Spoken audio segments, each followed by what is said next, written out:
All right, we are live, ladies and gentlemen. Welcome back to the Freddy's Ready podcast, episode 3. Hope you guys all had a great weekend. I know I had a great weekend in terms of my picks. We did really good this weekend. I think we messed up. One pick. Did we mess up one pick? Yeah, we messed up one pick. Other than that, everything should be good.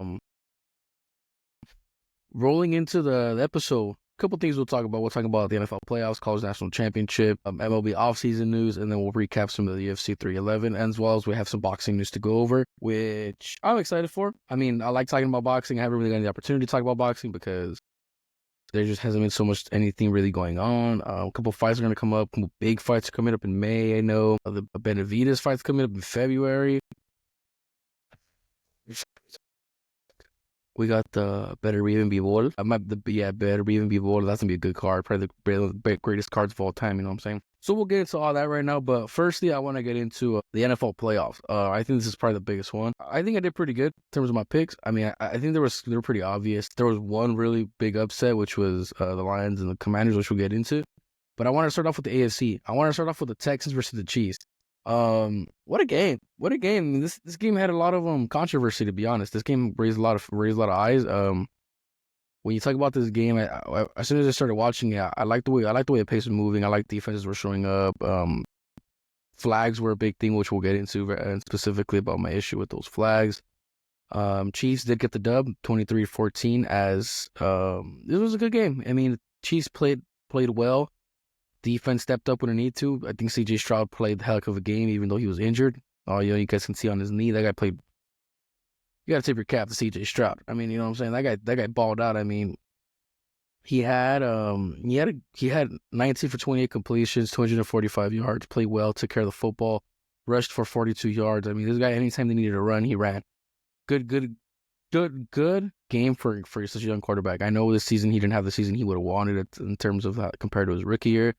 But, I mean, he balled out. I mean, playoffs came around, balled out, which tip your cap, you know. And then on the other side, Mahomes didn't play bad either, you know. Mahomes 177 yards, one touchdown, 16 completions out of 25. But Mahomes has been consistent. Mahomes isn't really going to throw you 4 picks in a game. Mahomes isn't going to throw you 3 picks in a game, 2 picks, 1 pick. You get a pick here and there. But Mahomes isn't really going to be the reason why they lose, if you want to tip your cap. And then, I mean, letting Travis Kelce get 177 yards on 7 receptions is kind of like ridiculous. I don't think you're going to win, especially when this guy's been having a bad year. And if you start to let him wake up, it's like you're going to be in a deficit off the bat, and which is not what you want. You know, I mean, great performances. They really needed him, man. Like Houston was legit. Like Houston's defense was legit. Will Anderson, man, that guy's a dog. Dog. You know what I'm saying? But when you leave Travis Kelce, a guy who's a Hall of Famer, no doubt, probably number 2 in his position. I also think Gronk's number 1, but number 2 is like you're allowing him experience and skill to play a factor, which is, as the Texans, who really there has great experience. Stroud doesn't. Will Anderson doesn't. Joe Mixon doesn't really have the best experience, although he did play with the Buffalo at Cincinnati, so that does count. But overall, I think the main thing that got taken away from this game was those 2 flag penalties. And the reason I say that is because when you look at the game, I watched the game, and my thing is, if you're going to throw penalties, cool. You know, I'm cool with throwing penalties. I'm more of let the boys play, let the kids play. You know what I'm saying? And part of that is because when you look at this game, there was 2 pivotal points. It was the roughing the passer, which I thought was a dumb call. Like that call made no sense to me. I mean, it looked helmet to helmet, but then they slowed it down and it wasn't helmet to helmet. And part of that is like, that was a 3rd down play, right? If I'm not mistaken, 3rd down play, restarts the down, and I think they scored points. So that's one. And the second one was the unnecessary roughness. That one was total bullcrap. I mean, when you look at that play, I get it. He's a quarterback. Protect the quarterback. I get all that. But he's a runner. At this point, he's a runner. Like, this doesn't separate him between a running back. There's no difference in this situation. You want to lay his ass out, right? As a running back. You see a running back running, boom, lay him out.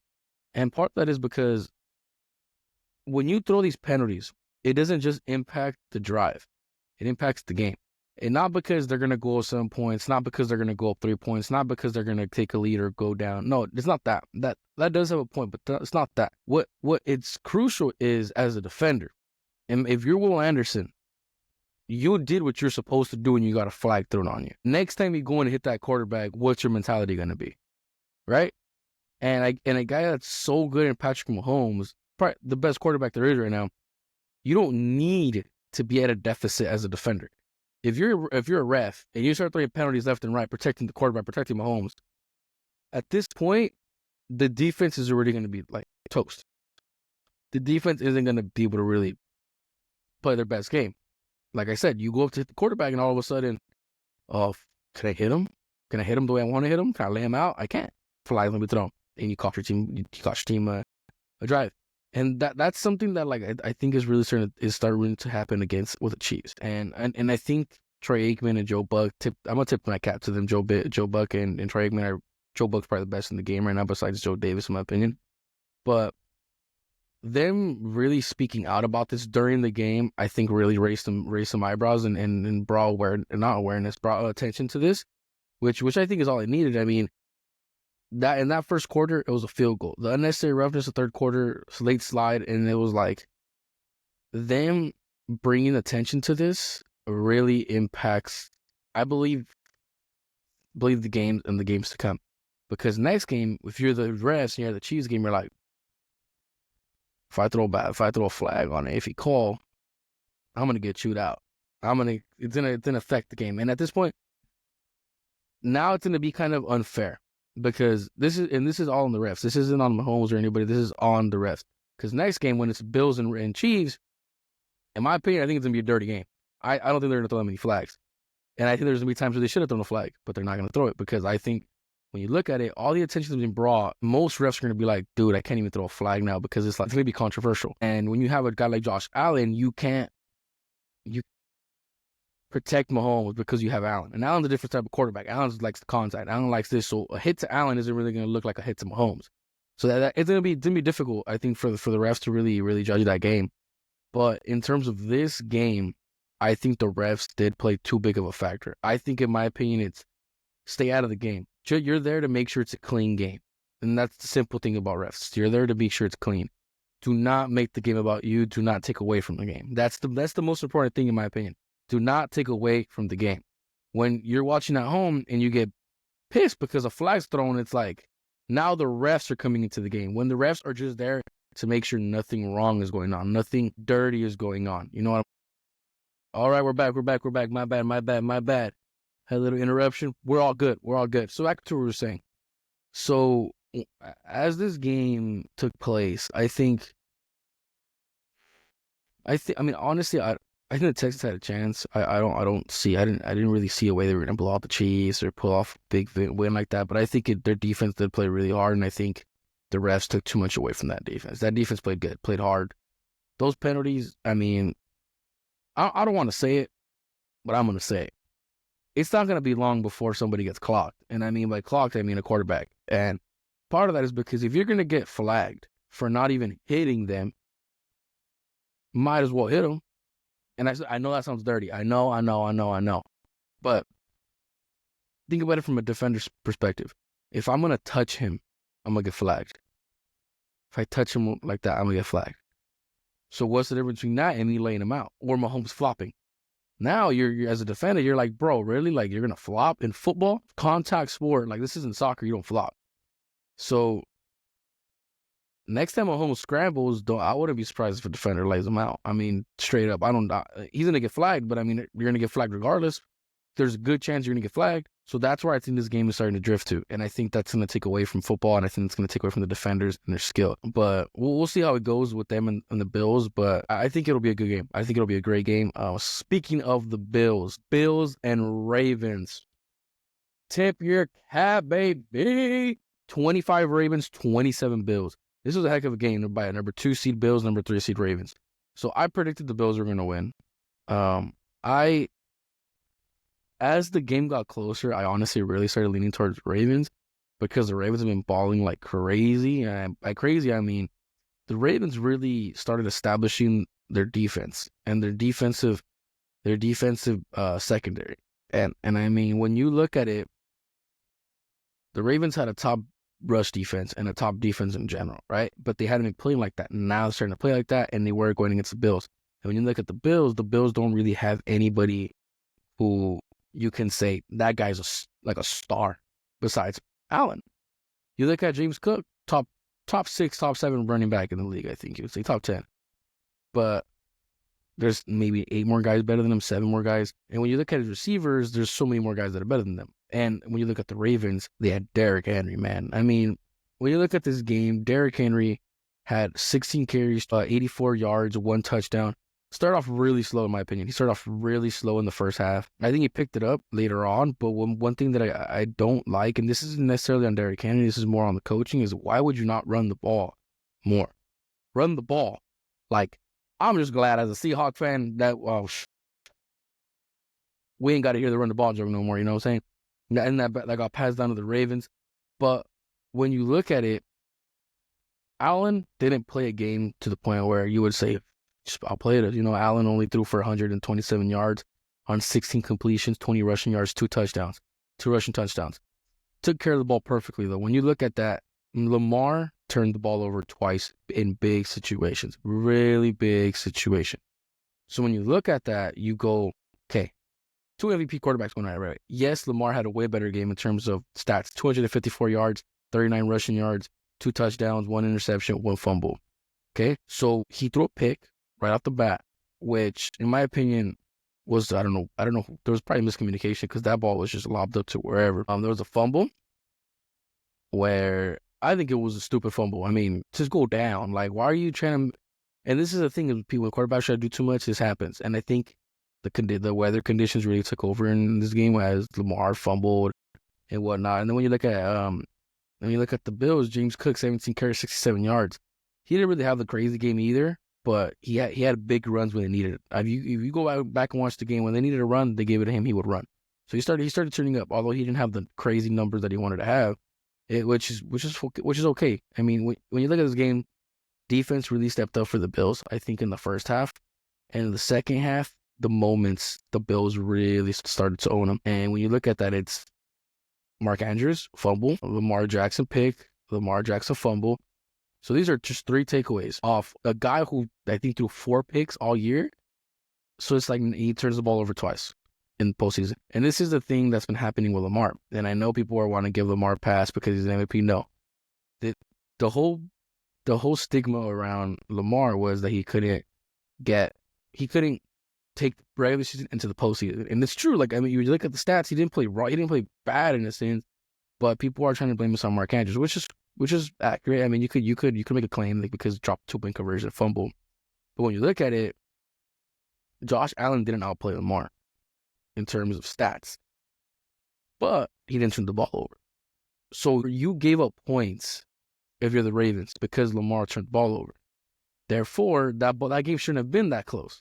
The Ravens should have won by at least 10. So that's where you have to really put the fault at the quarterback. And you can't give Lamar a pass because of Lamar is a 2-time MVP, what or not. No, you have to perform in the postseason. And this has happened again. Played balled out, came in here, threw a pick, fumbled the ball, this and that.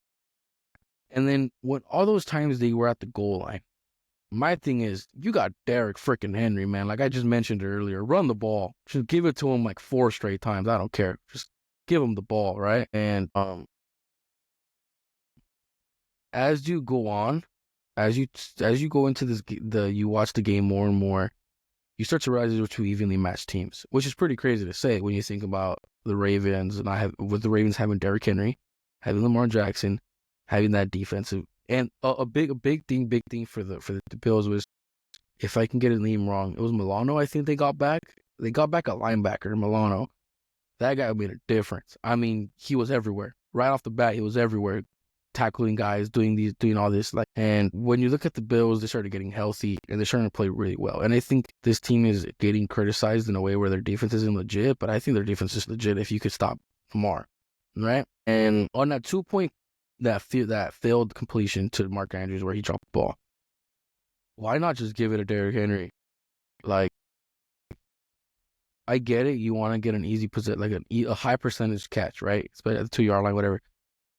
You'll have arguably the greatest running back in this type of field position of all time, and you don't run the ball with him. I mean, as a Seahawk fan, like, reminds me of the Super Bowl, like I mentioned earlier. That reminds me of the Super Bowl. So you could beat up the Ravens as much. I think Lamar has probably 40% of the blame, and then I think he would give another 30 to the coaching. I think because there was just too many opportunities where they should have ran the ball or whatnot. And just keep giving the ball to Henry. Just keep giving it to him. Give it to him. Give it to him. Give it to him. Give him the ball. Give him the ball. Give him the ball. And part of that, I think, like I mentioned, the coaching has to take responsibility for that. And then obviously you can put the rest on Mark Andrews. Yes, he did drop a pass and then fumble the ball in the open field, which is another one. Like, come on, that linebacker, that heck of a play by that linebacker, by the way, because he knows there's people behind him, so he knows he could try to attempt to hit the football, and that's what he did. Rewarded fumble. Not gonna happen every time, but rewarded. That's a heads up play by the linebacker. So with that win, the Bills are gonna get matched up with the Chiefs, which is I think one of the best matchups of all time.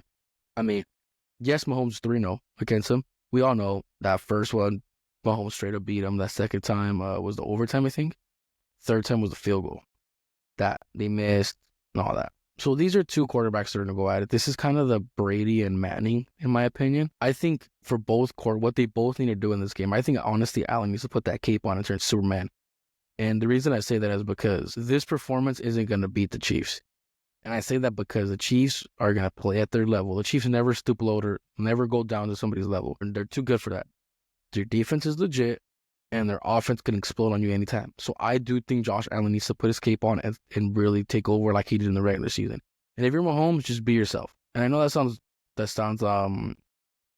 sounds very unfair, like how I just told Allen. But if you're Mahomes, your defense is good enough to stop an offense like the Bills. You do not turn the ball over if you're the Chiefs. Just keep the ball. Don't turn the ball over. Have Mahomes be Mahomes. All you got to worry about. If you give Allen extra possessions, the Bills are one of the best teams in just draining the clock. Then you will lose. I think the Bills will beat them if the Chiefs start turning the ball over. And that's a big if. I do think overall, I honestly do think the Bills are going to win. I do think the Bills advance the Super Bowl just because I think Allen's going to perform at a higher level. And I do think that defense is going to step in really well. And I do think they'll cause some issues. But I would never be surprised if Mahomes beats them again. The Chiefs are they're the reigning defending champs 2 years in a row, you know? So I wouldn't be surprised if they win, but I think it's going to be a great game. Bills defense has to be great, I think, in my opinion. And Milano in the linebacker position is just going to, he's the perfect blend for that defense. He's everywhere, hard hitter, goes for the football, good rush defender, good pass defender. I mean, they're ready. They're ready. I think they're capable of winning this. And also another main question you have to ask for the Bills is, can the Bills contain Travis Kelce? If you let Travis Kelce go for more than 100 and something yards, high chance you're going to lose the game. You cannot let this man be that wide open like he was against the Texans. And then on the other side, the counterpart for the Chiefs, you have to say, can you contain Allen in the pocket? Do not let Allen use his legs. You let Allen use his feet, he's going to get it. Wherever he wants to go, draw a defender because you have to respect his running ability, and then he's just going to dice you up and get surgical.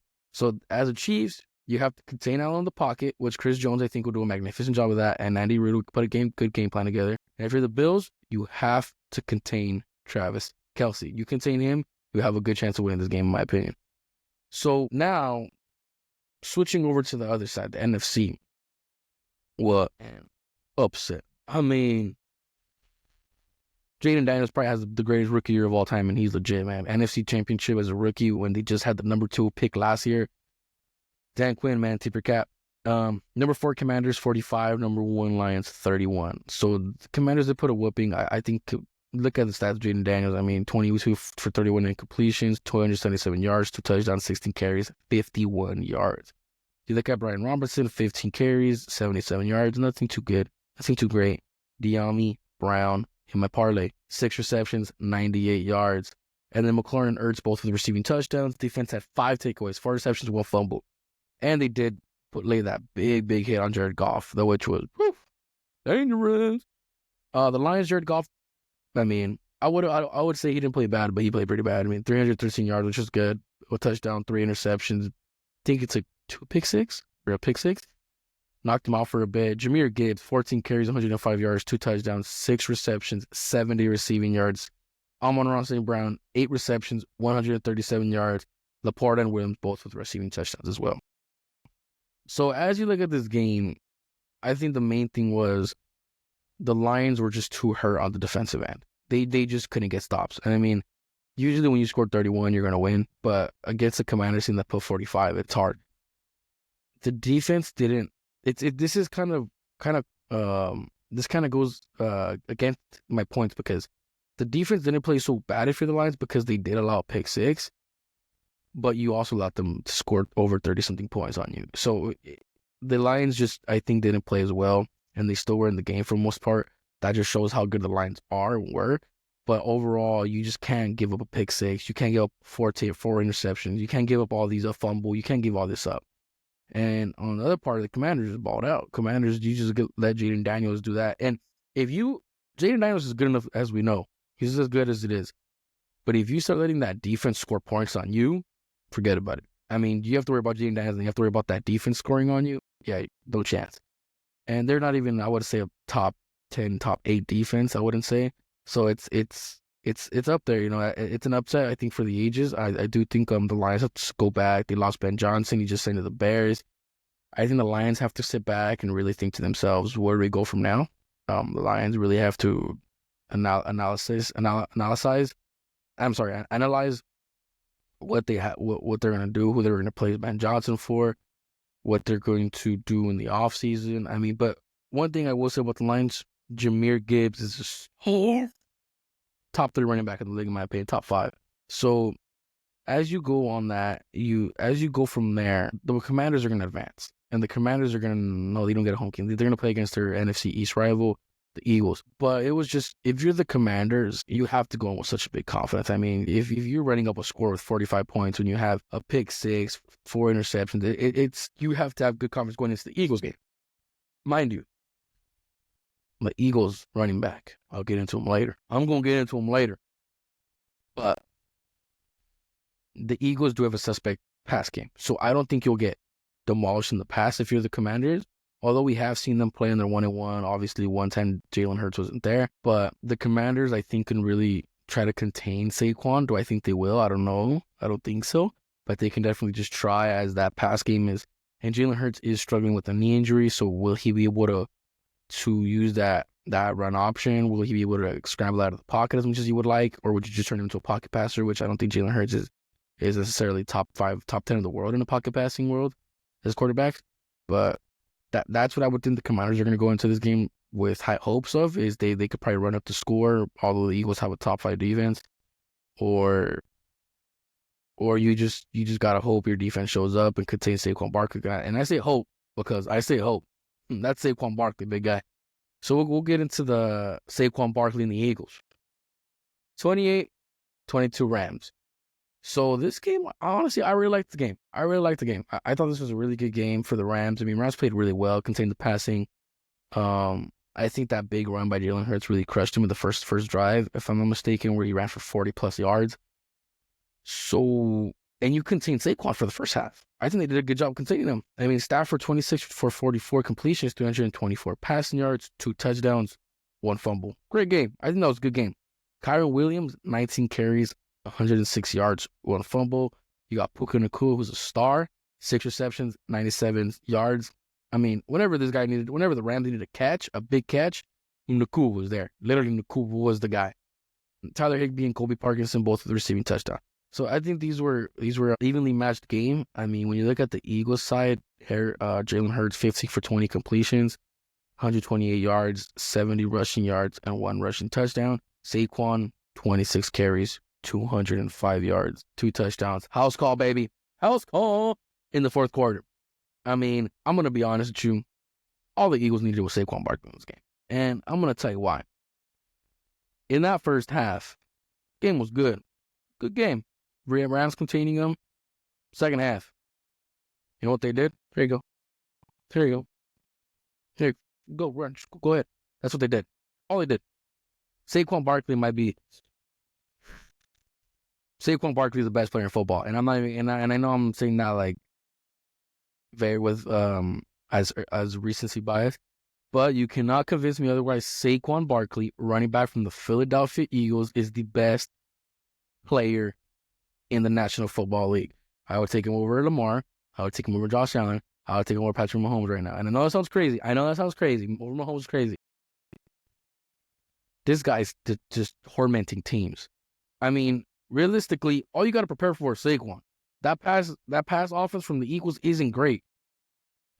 But you gotta try to take Saquon Barkley, and it's like, oh, house call, fourth quarter, house call. Yeah, that's how good he is. I mean, the Rams needed all their weapons, which they did, to keep this game close. And I think the Rams did do that. The Rams played well. I do think the weather played too big of a factor for the Rams, as they are from Los Angeles. We don't get no snow here. You go over there, it's snowing, and the ball's wet. There's 2 big fumbles, Kyron Williams and Stafford that caught the football. Saquon Barkley and a little bit of snow won them this game. Straight up. 205 yards, 2 touchdowns. It's ridiculous. I mean, that fourth quarter when he took off for the 4 minutes left in the fourth quarter, just hit a hole, and then you could kiss him goodbye.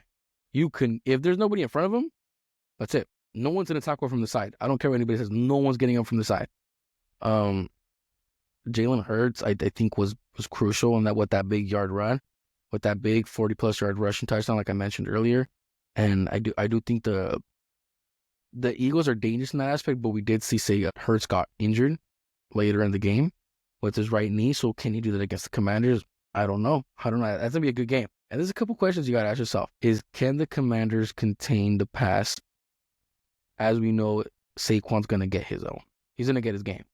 So I know I mentioned the passing isn't that good from the Eagles, but when Saquon's going crazy, you got to respect the run. It opens up the pass. Even if your passing isn't the greatest, it opens it up. And can Jaden Daniels pierce this defense? Can he get surgical with this top 5 defense? It's going to be a big if. Can he? I think Brian Robinson Jr. really needs to run the ball well for the Commanders this game. I think if they want to have a good chance, I think the Commanders need to run.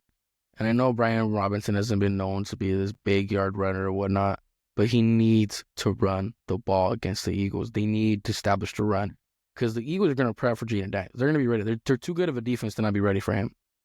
So they're going to be allowed. They're gonna prepare for him. So if you have Brian Robinson Jr. who can establish the run and get his game on, it opens up for Jaden Daniels. It opens up the running for Jaden Daniels. Everything goes good, right? Everything good. Everything goes good for them. But overall, can the Commanders do it? I don't know.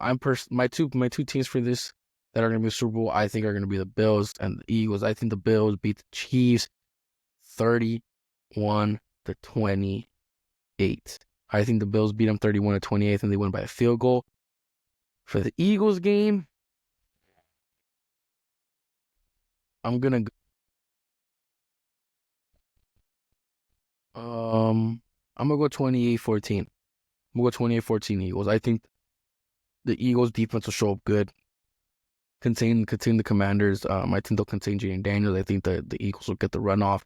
I think they'll start to flex their guns a little bit, flex their muscles a little bit as the game goes on. And I think ultimately the Eagles just dominate. And I think they'll end up in the Super Bowl against the Bills, and we'll preview that matchup later on.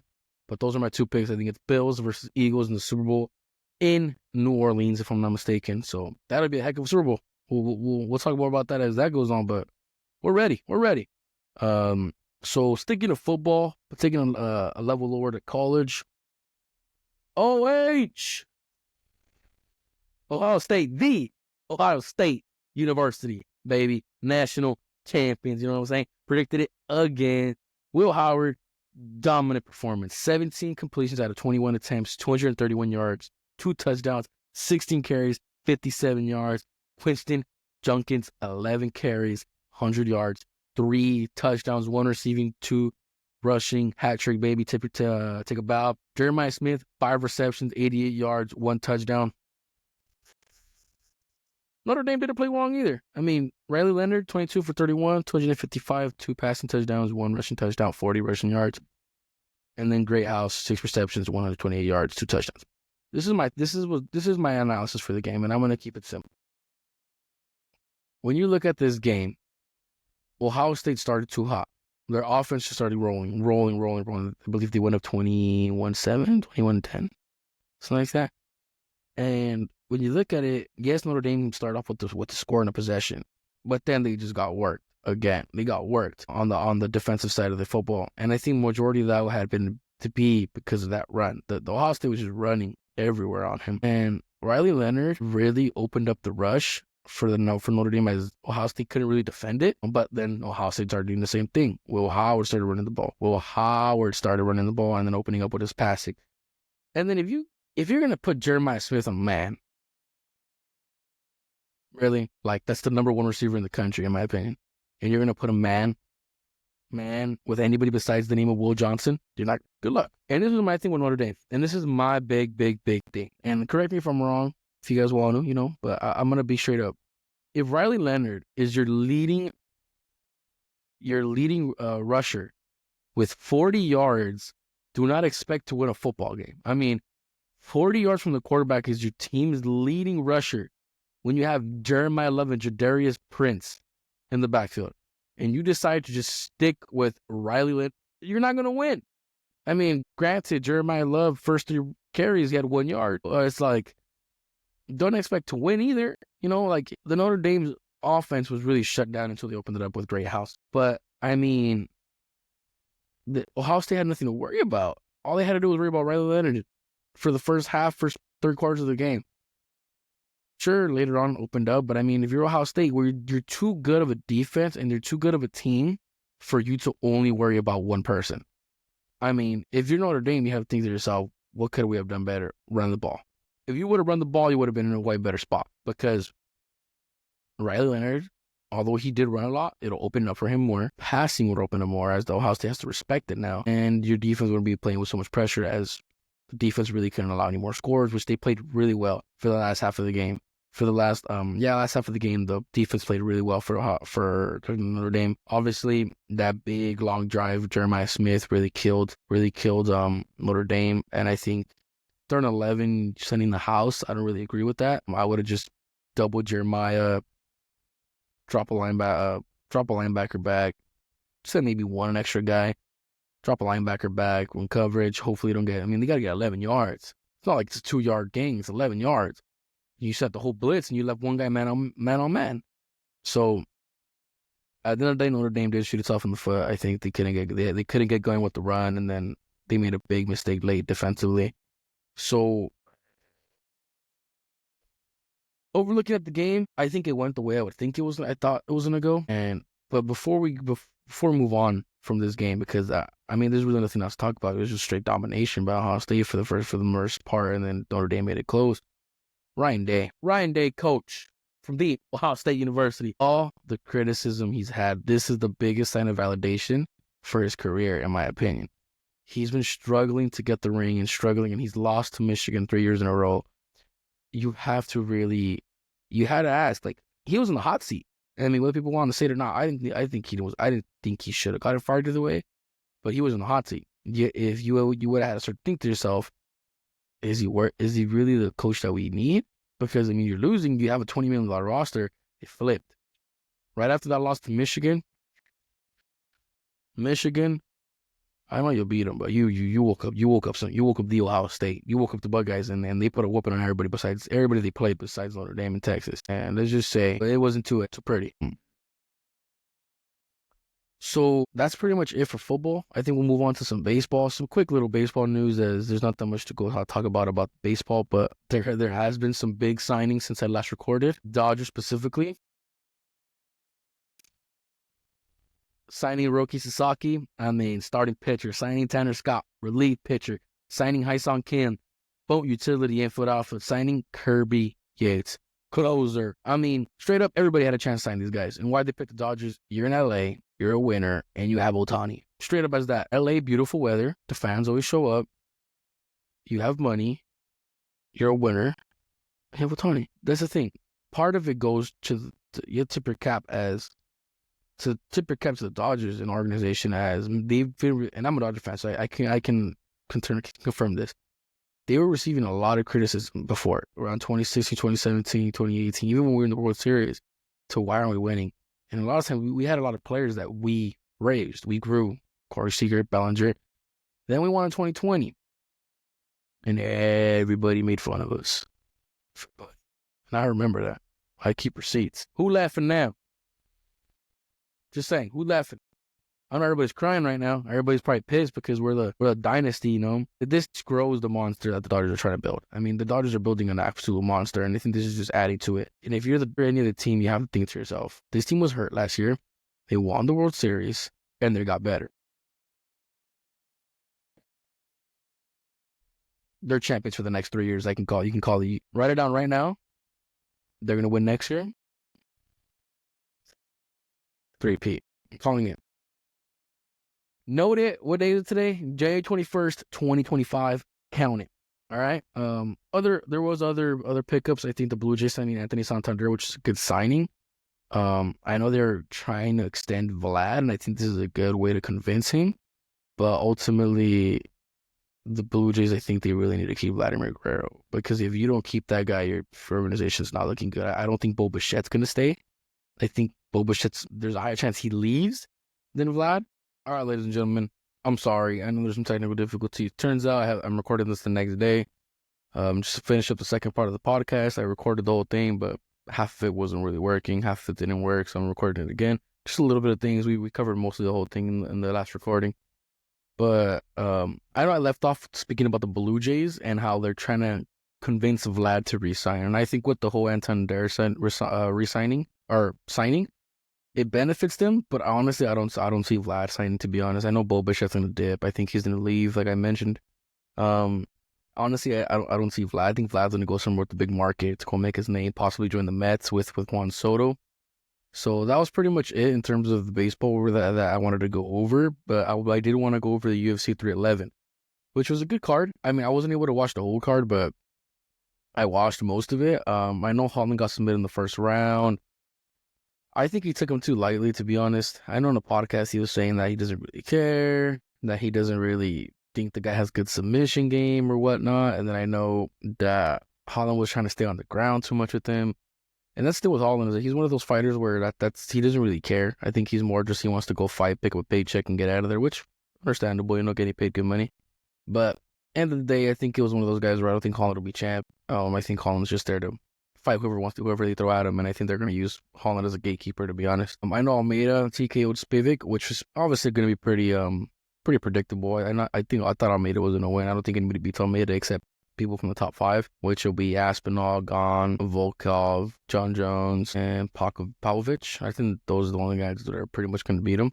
But moving on to like the top 3 fights, which was Yuri versus Jamal, Merab versus Umar, and then Islam versus Renato Moicano. This was a pretty good card, to be honest. When you look at it, Yuri and Jamal was a banger, man. That fight was just crazy because they were just exchanging in the pocket, and that's one thing I liked is as they exchanged it really made me open my eyes to the footwork that Yuri has, because I think the main thing was Jamal just stood in the pocket and tried to exchange, and which is a good tactic to a guy who isn't as bouncy and as how do I explain this? As agile as Yuri. I think Yuri has some of the best footwork in the light heavyweight division in terms of he gets in and out really quick. Yes, his hands are low, but he throws really good combinations. Alex Pereira, I think, is the worst style for Yuri because Alex walks you down. Alex is bouncy. Alex has nasty power, nasty combinations. So I think Yuri matches up against anybody good, to be honest, in that light heavyweight division, except Alex. I don't think he'll ever beat Alex unless he blocks him out. And knocking out Alex at 185 is going to be tough. Ankalaev is the one that they just got announced is going to fight Alex. I think that's the fight everybody wants to see. I think Yuri has to fight maybe another person. I think Yuri has to fight Rakic and Jan Blachowicz, one of those two. And then I would say Jamal has to fight Jakic or Jan Blachowicz. And I think Yuri ends up fighting Khalil Roundtree. I think winner probably gets a rematch. I think Yuri has to get that Robert Whittaker type comeback where he has to fight all these killers to get back. Because at the end of the day, he did get knocked out twice. Whether it was on short notice or not, got knocked out twice. And I think he needs to really put up a good streak together to be able to get back to Alex. Moving on to Merab and Umar, this was fight of the night, in my opinion. This was a banger of a fight. Banger. And my thing is, the reason I think this is such a good fight was this was classic I think Umar was much more skilled, and you could see right off the bat he was just way more skilled than Merab was. But in like any sport, the more tired you get, the more your technique diminishes, the more your skill diminishes. In baseball, if you're too tired, you're not going to throw as hard. Your mechanics are going to get all wonky. When you swing, your hips are going to fly, whatever. You're not anymore, and you don't have that. Basketball, your shot's not going to be the same. Your legs are going to be zapped. Your form's not going to be the same. You're going to try to use more legs than usual, when in reality it's just natural. Soccer, it's going to be a lot more heavy on your legs. Your breathing, your dribbling is not going to be as fluid. And Merab makes that happen. Merab makes that happen to you, makes you go through that. And I think part of that is he's just God gifted, to be honest. I think it's genetics. Like, I don't think anybody else has that. Like Merab lost the first 2 rounds, but I mentioned his just ability to just do whatever he wants to for however long he wants to is ridiculous. Like, Umar is a good wrestler, a good striker, and Merab just did whatever he wanted to do with him in the 3rd, 4th, or 5th round. Coming from that wrestling background in Dagestan, for Merab to take you down whatever he wanted to in the 5th, 4th, and 3rd round shows that Merab is legit. Do I see anybody beating Merab? I don't think anybody beats Merab, to be honest. I think Merab, if Topuria wasn't the 145-pound belt holder, I would have told Merab go up, because Merab, I think, is clear out the division. He has wins over Jan. He has wins over Sanhagen. No, not Sanhagen. Jan, Sean O'Malley, Hen Cejudo. He has wins over Umar now. He has wins over Aldo. And he's just beating everybody, and he's put a whooping. For Umar, I think you need to go back and fight some of these killers, and I think you need to fight Sean O'Malley or Piotr Jan. And I think Umar eventually could become champion because he's still super young, and I think he'll eventually learn. I think he needs to use more of his wrestling, honestly. And I get it, he did that with Sanhagen, but with Merab, one of those things was I need to see more from Umar. I need to see more of him mixing the martial arts up. I get it, he likes to strike and all, but you're a wrestler at the end of the day. Stick to what you have to do. Your striking should only be an advantage at that point. It shouldn't be your only thing. Your bread and butter is wrestling. Your striking just bumps up because you're wrestling. So just stick to that. And I think with Sean O'Malley, I think he'll get by pretty easily. I think he has good enough defense or good enough striking to not strike with O'Malley, but to hold his own, and then the takedowns I think will open up, and I think he'll just ragdoll O'Malley. For Piotr Jan, on the other hand, Piotr Jan's legit, man. I don't know. I don't know if anybody else beats him either besides Merab or Umar. But if those 2 guys fight, that's a banger of a fight. Would I know who to pick? I don't know. It just depends what kind of Merab shows up, because Jan, because Jan could just strike and wrestle with anybody. That Muay Thai takedowns he has, those trips, they're no joke. They're no joke. And if I'm Merab, like I mentioned about Ilya, either Merab has to fight Jan rematch, Sean O'Malley rematch, or I think Pantoja moves up, and I think he fights him, and I think Merab just steamrolls him. I think Pantoja gets tired at 125. Merab would just make it even worse at 135. So that's an interesting little thing for them, for that division, for bantamweight. I think a lot of people have to just keep fighting each other, and I think it's whoever can put a big performance on another big contender. I think that'll really show. When it comes down to the Islam and Renato Moicano fight, when you're a 2,000 favorite, I mean, you're supposed to do that, and it was bad, man. I mean, I know you got that scare with that slip, but as soon as Islam shot, it was over. I mean, over. You got a black bottom. That guy just ragdolled him on the ground. So you have to ask yourself, it's like, who can you give to Islam? Oliveira? But it's like, he whooped Oliveira. And then Oliveira gets a rematch because he beat Chandler. But Oliveira lost to Arman. So it's like, I think you run Arman and Oliveira back. I don't think Oliveira gets tighter, and I think you let Islam move up to 170. I think if he fights Bilal or Shavkat, I think he beats both those guys. I think the Shavkat fight's a little harder because of the striking that Shavkat possesses, but I think Bilal's wrestling background is good, but it's not a threat. It's not a submission threat to a guy like Islam, and I think Islam's a submission threat to anybody. And if you get Bilal on the ground, who knows how Bilal's going to react to when it comes down to the ground game. So I think Islam was in a good spot. I think Islam moves up to 170. Do I think he was 185 to fight Dreykus? He said that, but I think he loses if he fights Dreykus. It's just too big, man. And when you look at it, Dreykus is just too big, who has decent cardio, and he has good ground game. So it's like, are you really going to go Islam, throw Islam to him? Give him a chance of greatness, but I don't see it happening. I think Islam goes up to 170 and stays at 170 possibly. Fights Shavkat, fights Bilal, fight Ian Gary, fight all these guys, and I think Islam has no issue. I think Islam's big enough for 170. 185 is a different story, but I think 170 will benefit him pretty well. And then when you look at Moicano, it's a tough spot for him because he's not top 10. I would say you can give him either Paddy Pimblett and give him a money fight in that sense, or you can give him a guy that could bump him up in the rankings. As you can reward him, as he did step in on short notice, reward him with a fight with either Michael Chandler or Gamrot. Both fights where I think it's like it's a tough fight for him. But I think Gamrot or Michael Chandler makes sense. Fiziev, if anything, but I think Fiziev already knocked him out in the first round, so that's gonna be tough for him. But that was all the news that happened for the UFC. But we are sticking with combat. I think there's boxing. Boxing is there wasn't any fights that were necessarily big fights, but there was some news that broke. Ryan Garcia versus Rolly Romero. That's going to be a banger. That's going to be a banger of a fight because somebody's going to get knocked out. They're not going to stay. They're not going to go to decision. 12-round fight. They're not going to go to decision. I would give the edge to Ryan because his defense is a little tighter than Rolly's. And you don't really see Rolly as much of a counterpuncher. And I think Ryan could do both. I think Ryan's a good counterpuncher, but he also goes forward pretty well. And when you look at that fight, you have to ask yourself, past opponents, Ryan Garcia's beating Devin Haney. Ryan Garcia's fought. They both fought Tank. Tank stopped both of them. You got Rolly got knocked out by Pitbull. The guy was much smaller, so now you have to ask, is Rolly going to be able to withstand Ryan Garcia's power? I don't think so. I think Ryan will get him out of there in like 6 rounds possibly, and I think Ryan it'll set up the big match as co-main event will be Devin Haney and Jose Ramirez. That's a tough fight. That's a banger of a fight. And when you look at it, I think if Haney shows up to be Haney, Haney's going to steamroll him. I don't think I don't think it'll be a competitive fight. I think Haney will outbox him for all 12 rounds. But if Jose can show up like previous fights against Hooker and a little bit of what he did at Josh Taylor when he would hurt him, bring it close, it'll be a good fight, especially because Haney isn't that good of an inside fighter, and Ramirez loves to fight in the end, loves to throw those fast combinations and 1-2-1s. I do think Haney does, like I mentioned, I do think he steamrolls me. He doesn't keep it competitive if Haney shows up. Now, if Haney's different after the Ryan Garcia fight, like it's a really competitive fight now because Jose Ramirez could pop.